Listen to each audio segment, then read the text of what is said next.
উপস্থিত সাংবাদিক বন্ধুদের অনেক অনেক শুভেচ্ছা জানাচ্ছি। আমাদের এই শর্ট নোটিশে আপনারা এখানে সমবেত হয়েছেন। আমার সঙ্গে এখানে আজকের এই প্রেস মিটে উপস্থিত রয়েছেন ভারতীয় জনতা পার্টির প্রদেশ কমিটির সাধারণ সম্পাদক শ্রী বিপিন দেববর্মা। বন্ধুগণ, আপনারা জানেন যে আজকে একটি ঐতিহাসিক পদক্ষেপ আমাদের সরকার নিয়েছে। আজকে মাননীয় মুখ্যমন্ত্রী প্রফেসর ডক্টর মানিক সাহার হাতে আমাদের এনএলএফটি 3 গোষ্ঠীর মিলিয়ে প্রায় 461 জন এবং এটিটিএফ এর 123 জন, টোটাল 584 জন বৈরী হিসাবে যারা গণ্য হয়েছিল তারা আজকে বিভিন্ন আগ্নেয়াস্ত্র সহ আজকে ওনারা মূল স্রোতে ফিরে এসেছেন। আমি তাদেরকে স্বাগত জানাই এবং সঠিক সময়ে তারা সঠিক সিদ্ধান্ত, সঠিক নির্ণয় ওনারা নিয়েছেন। গত কিছুদিন আগে আপনারা জানেন আমাদের ভারতবর্ষের গৃহমন্ত্রী অমিত ভাই শাহজির নেতৃত্বে দিল্লিতে এই নেতৃত্বদের সঙ্গে এবং আমাদের মাননীয় মুখ্যমন্ত্রীর উপস্থিতিতে সেখানে বৈঠক সংগঠিত হয় এবং সেখানে একটা চুক্তি স্বাক্ষরিত হয়। সেই মোতাবেক আজকে এই 584 জন আজকে তারা আমাদের মূল স্রোতে ফিরে এসেছে।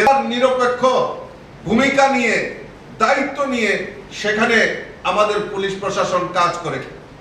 সম্প্রতি কয়েকজন সাংবাদিক বন্ধুরা আক্রান্ত হয়েছিলেন, আর সেই সময় মাননীয় মুখ্যমন্ত্রী স্পষ্ট ভাষায় বক্তব্য রেখেছিলেন যে যারা দোষী তাদেরকে কাউকে রেহাই করা হবে না।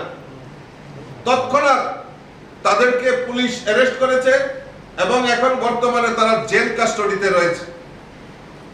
আপনারা জানেন যে শহরে আমাদের বরজলা এলাকায় একটা খুন হয়েছিল, একটা যুবক খুন হয়েছিল। কাউকে রেহাই করা হয়নি, কোনো প্রশ্রয় দেওয়া হয়নি, কোনো মদত দেওয়া হয়নি। এর সঙ্গে এই খুনের যে মেইন মাস্টারমাইন্ড তাকেও পুলিশ অ্যারেস্ট করেছে এবং যেখানে যেখানে ঘটনা ঘটছে সেই সমস্ত জায়গায় দোষীরা যাতে শাস্তি পায় তার জন্য আমাদের সরকার, আমাদের পুলিশ সেই ব্যবস্থা নিচ্ছে, সে যেই হোক না কেন।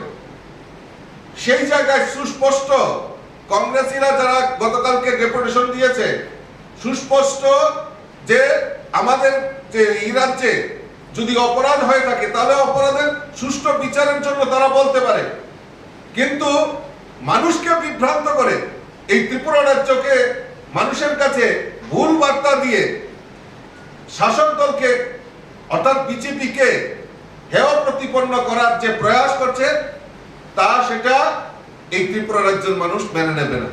91-এ দৈনিক সংবাদে প্রকাশিত হয়েছিল কুমারঘাটের নোটিফাইড এরিয়ায় কংগ্রেস সদস্য ও সার্কেলদের কুকীর্তি, পিস্তল উঁচিয়ে স্বামীর উপস্থিতিতে স্ত্রীকে ধর্ষণ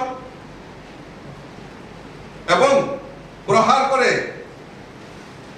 কুমারঘাট নোটিফাইড এলাকাতে। আমরা ভুলে গেছি সেই দিনগুলি। আজকে কলেজ লেকে কাকলি আজ পর্যন্ত বিচার হয়নি, সেইগুলি রাজ্যের মানুষ জানতে চায়। আজকে কংগ্রেসীদের কাছে প্রশ্ন রাখতে চাই যে পাঠ্যপুস্তকের দাবিতে আন্দোলন কলঙ্কজনক পরিণতি হয়েছে। উদয়পুরে ছাত্রদের উপর পুলিশি গুলি চালনা, আহত 3 জন, আশঙ্কাজনক অবস্থায় 2 জন, সারা রাজ্যে শিক্ষা প্রতিষ্ঠান বন্ধের ঘোষণা। এইভাবে আমাদের কথা নয়, 91-এ দৈনিক সংবাদে প্রকাশিত হয়েছে। মানুষ বিচার পায়নি, আন্দোলন করেও রেহাই পায়নি।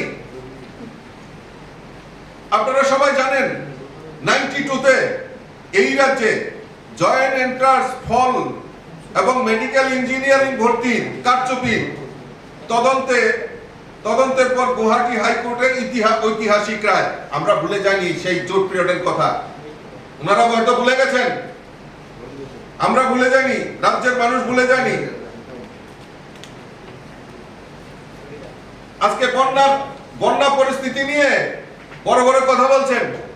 আমাদের সরকার এই বন্যা পরিস্থিতি মোকাবেলার জন্য সমস্ত রাজনৈতিক দলের সর্বদলীয় বৈঠক আমাদের মাননীয় মুখ্যমন্ত্রী করেছেন, পৌরোহিত্য করেছেন, এবং সমস্ত তাদের যে সাজেশন এবং প্রত্যেক পলিটিক্যাল পার্টি যে সাজেশন দিয়েছে সেই মোতাবেক তাকে মান্যতা দিয়ে মাননীয় মুখ্যমন্ত্রী পৌরোহিত্যে মিটিং হয় এবং সেখানে সুনির্দিষ্ট মতামত সেখানে দেওয়া হয় এবং মতামতের ভিত্তিতে আমাদের সরকার এই বন্যা পরিস্থিতি মোকাবেলার জন্য আমাদের সরকার যথেষ্টভাবে মানুষের